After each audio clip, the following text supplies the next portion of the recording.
তাৰপিছত কোন আহিলে?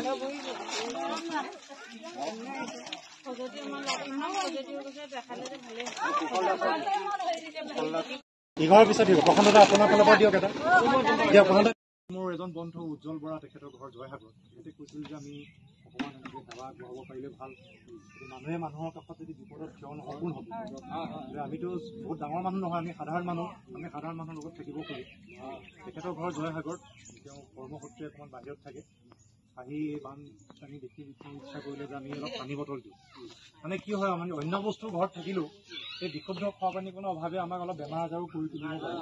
সেইকাৰণে এইটো বৰ গুৰুত্বপূৰ্ণ কথা।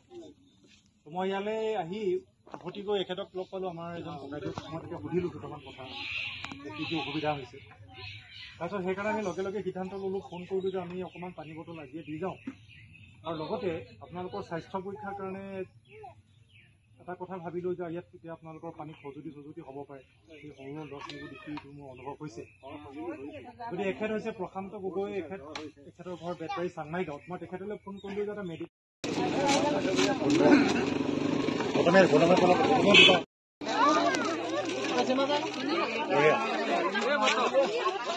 নেক্সট তাৰপিছত কোন আহিব?